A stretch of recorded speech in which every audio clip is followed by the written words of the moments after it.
એ 12 વર્ષના હતા અને મારી ઉંમર 6 વર્ષની હતી. એટલે પ્રબોધ સ્વામી ભાઈ થાય. એટલે એક દિવસ એ છે ને દાદરા ઉપરની પાળી સ્ટેપવાળી હતી અને બાજુનો ઘરવાળો હતો. એટલે એ સ્ટેપવાળી પાળી ઉપર બેઠેલા અને બાજુનો ઘર જે વાળો હતો ને એ સાઈડે કશું જોતા હતા અને હું દાદરો ચડતી હતી. એટલે એણે મને જોઈ.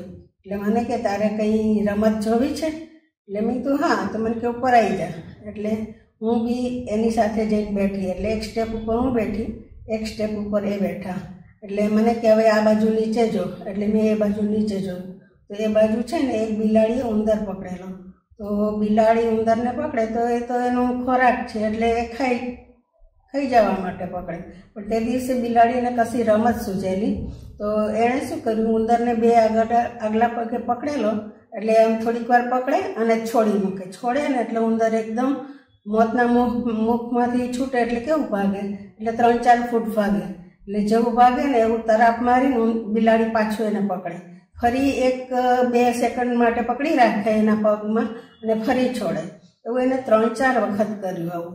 એટલે પ્રબોધ સ્વામી મને બતાવ્યું. પછી તો અમે બેવ નીચે ઉતરી ગયા. પણ ત્યારે એણે મને કશું સાર સમજાવેલો, પણ હું બહુ નાની હતી, 6 વર્ષની, એટલે મને એક્ઝેક્ટ યાદ નહીં રહેલું. પછી હું મોટી થઈ ને પછી આ દ્રશ્ય મારા મગજમાં એટલું બધું ફિક્સ હતું. એટલે મને નિરંતર એ વિચાર એવા રાખે કે ગુણાતીત પુરુષની નાનામાં નાની ક્રિયા બી હેતુ વગરની ના હોય અને એની પાછળનો કંઈક આધ્યાત્મિક સાર હોય જ.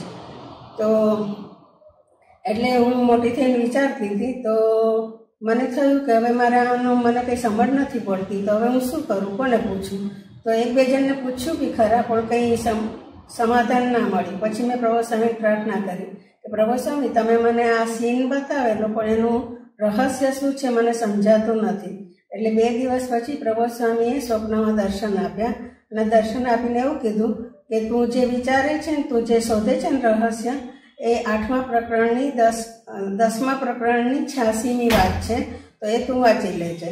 એટલે આ વાત મેં વાંચીને તો એમાં એનું સાર હતું કે જેમ બિલાડી ઉંદરને પકડે છે તેમ કાળ તો નિરંતર ઝાપટો મારે છે, પણ વ્યક્તિને આ વસ્તુ સમજાતી નથી. તો આજના શુભ મંગલકારી દિવસે પ્રબોધ સ્વામીએ તો મને નાની હતી ત્યારથી જ સમયની કિંમત સમજાવેલી, પણ આજ દિન સુધી હજી એ વસ્તુ નથી સમજાઈ. તો આજે પ્રબોધ સ્વામીના ચરણોમાં પ્રાર્થના છે કે સત્પુરુષના યોગમાં આવ્યા પછી સમયની કિંમત ખૂબ મોટી છે.